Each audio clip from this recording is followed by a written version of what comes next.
Mengkonsumsi jantung pisang secara rutin selama 1 bulan dapat mengurangi kadar gula darah pada penderita diabetes mellitus ya. Diabetes mellitus adalah penyakit serius yang ditandai dengan kadar gula darah yang berlebihan.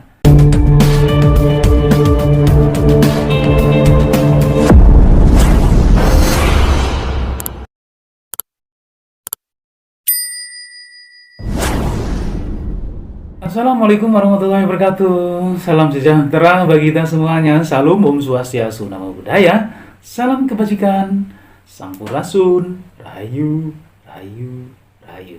Sahabat Edwa TV yang dirahmati oleh Allah Subhanahu wa taala, segala pujian milik Allah Rabbi yang memberikan ribuan nikmat kepada kita semuanya. Nikmat yang terpenting adalah nikmat sehat walafiat, sehingga kita masih dapat ketemu lagi di channel ini. Insya Allah diberkahi Allah Subhanahu wa ta'ala. Sebelum teman-teman menyimak video ini sampai selesai, bagi teman-teman yang telah melakukan subscribe, like, komen, dan share ya, saya doakan ya, dimudahkan segala urusannya, disehatkan jiwa dan raganya, dilancarkan rezekinya, dan insya Allah mendapatkan uang tak terduga 100 miliar rupiah.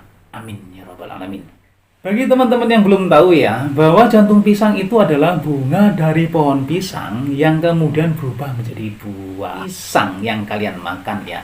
Jantung pisang memiliki kandungan fitonutrien yang baik bagi kesehatan serta antioksidan tinggi untuk menangkal radikal bebas. Sedangkan kandungan saponin yang tinggi pada jantung pisang dapat dijadikan sebagai obat alami pencegah stroke, depresi, hingga penyakit diabetes. Selain manfaat tersebut, telah terdapat banyak penelitian ilmiah yang membuktikan bahwa manfaat utama dari jantung pisang sebagai kesehatan tubuh kita. Jantung pisang yang digunakan sebagai sayuran dengan berbagai olahan di wilayah Asia Tenggara ya sejak zaman dulu. Olahan jantung pisang begitu beragam, mulai dari untuk sayur lodeh, sayur sop, sayur tumis, untuk ngeliwet, bikin salad, hingga olahan-olahan makanan atau snack-snack atau makanan ringan. Jantung pisang adalah sayuran yang mudah ditemukan di Indonesia ya. Bahkan terdapat beragam olahan masakan jantung pisang yang lezat untuk dikonsumsi, seperti yang saya sebutkan tadi. Jantung pisang adalah sumber kalium, serat alami, dan vitamin C yang cukup besar. Namun teman-teman ya, tidak semua jantung pisang dapat dikonsumsi ya. Jantung pisang yang dapat dikonsumsi berasal jantung pisang kepok ya, bukan pisang kapok ya. Pisang siam, pisang klutuk, atau yang pisang yang banyak batunya. Sedangkan jantung pisang yang tak dapat dikonsumsi seperti pisang Ambon ya, dikarenakan kandungan tanin yang tinggi ya. Zat itu dapat memicu rasa pahit pada sayuran sehingga tak dapat dikonsumsi. Kalau kalian mengkonsumsi ya jantung pisang Ambon, itu rasanya pahit banget. Kalau dicampur dengan sayuran lain itu bisa merusak cita rasa sayuran tersebut. Kandungan gizi utama pada pisang yaitu kalium berfungsi utama mengendalikan fungsi sel saraf dan otot, terutama pada otot jantung ya. Serat jantung pisang berfungsi membantu mengembalikan aktivitas usus secara normal. Flavonoid berfungsi untuk mencegah penyakit emah. Fenolik berfungsi dalam mencegah kerusakan sel saraf. Berdasarkan kandungan mineral yang dimiliki jantung pisang, peran vital bagi kesehatan tubuh.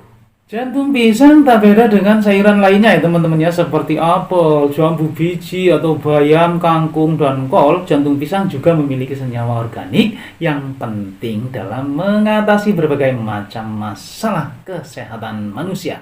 Oke teman-teman semuanya, berikut inilah 7 manfaat jantung pisang bagi kesehatan tubuh manusia yang belum banyak diketahui. Untuk yang pertama adalah mengobati diabetes. Mengkonsumsi jantung pisang secara rutin selama 1 bulan dapat mengurangi kadar gula darah pada penderita diabetes mellitus ya.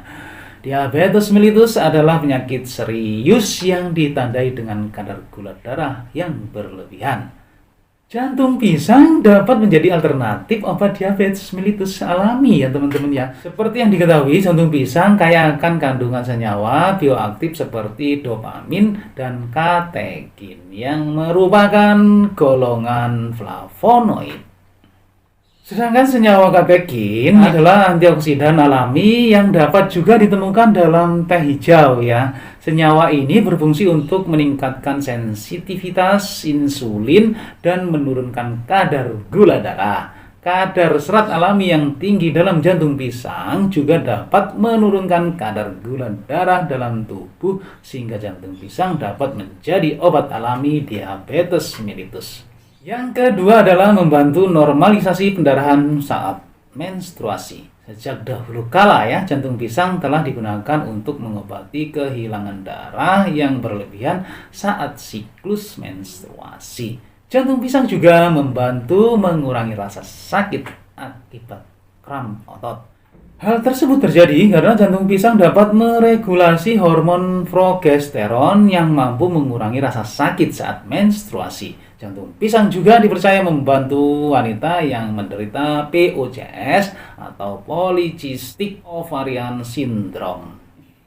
Apa sih POCS itu?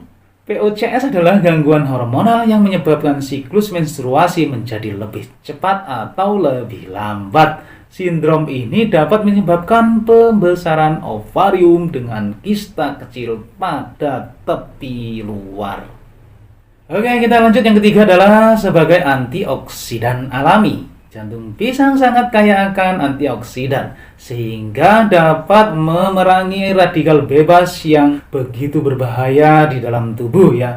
Radikal bebas adalah senyawa yang tak stabil dalam tubuh yang dapat menyebabkan penyakit berbahaya seperti kanker dan kerusakan sel, bukan kantong kering ya teman-teman ya. Kandungan antioksidan dalam jantung pisang juga mampu dijadikan suplemen alami dalam mencegah penuaan dini dan pencegahan kanker karena kandungan senyawa aktif di dalamnya ya. Yang mukanya cepat tua itu ya, banyakin makan jantung pisang supaya awet muda. Kemudian yang keempat adalah sebagai antibakteri. Berdasarkan studi bahwa jantung pisang memiliki kandungan senyawa metabolit tinggi yang berperan sebagai antimikroba alami ya. Di antaranya adalah saponin, alkaloid, tanin, fenol, dan flavonoid.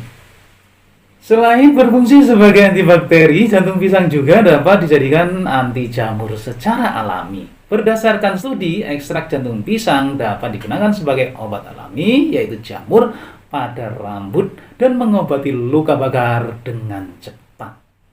Kemudian yang kelima adalah mengurangi resiko penyakit stroke. Jantung pisang dapat dijadikan obat alami, yaitu penyakit stroke. Hal ini terjadi karena kandungan kalium yang tinggi dalam jantung pisang tersebut. Kalium memiliki peran penting dalam fungsi sel saraf dan otot, serta sangat baik bagi kesehatan jantung.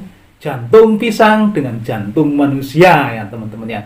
Berdasarkan penelitian ya, orang yang mengkonsumsi makanan atau kalium tinggi memiliki resiko terkena stroke yang lebih rendah. Ini yang menarik, yang keenam adalah menurunkan berat badan ya.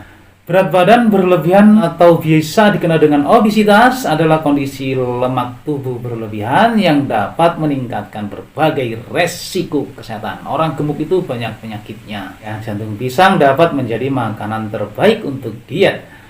Itu karena jantung pisang tinggi akan serat alami ya teman-temannya. Kandungan serat yang tinggi dapat membantu perasaan tetap kenyang ya, sehingga sangat bermanfaat untuk makanan pendamping diet. Penggunaan makan jantung pisang bisa dipadukan dengan berbagai makanan seperti sup, salad, ataupun olahan makanan lainnya ya. Kemudian yang ketujuh adalah menjaga mood ya. Jantung pisang dapat meningkatkan mood seseorang ya, khususnya anak kecil yang memiliki mood berantakan secara alami yang sering berubah-ubah ya. Jantung pisang dapat bertindak sebagai penyeimbang mental anak kecil yang menderita anxiety atau gelisah ya, dengan cara mengurangi rasa anxiety. Karena jantung pisang memiliki kandungan magnesium yang berfungsi sebagai antidepresan tanpa efek samping. Nah, teman-teman semuanya, demikianlah tadi 7 manfaat dari jantung pisang yang belum banyak orang ketahui ya. Untuk mendapatkan mood yang baik dan bagus, konsumsilah jantung pisang supaya kalian terbebas stroke, terbebas dari sakit jantung. terbebas dari radikal bebas dan lain-lainnya. Tapi kalau terbebas dari sakit hati ya nggak makan jantung pisang ya. Wallahu a'lam bishawab. Terima kasih teman-teman semuanya telah menyimak video ini sampai selesai. Semoga bermanfaat untuk semuanya, khususnya buat diri pribadi saya. Kebenaran itu datangnya hanya dari Gusti Allah Subhanahu wa taala, sedangkan kesalahan merupakan kehilafan diri pribadi saya dalam menyampaikan informasi ini. Untuk itu, mohon maaf atas segala kehilafan dan kekurangan. Jangan lupa ya teman-teman ya, sedekahkan subscribe kalian, semoga menjadi ladang amal jariah buat kalian semuanya.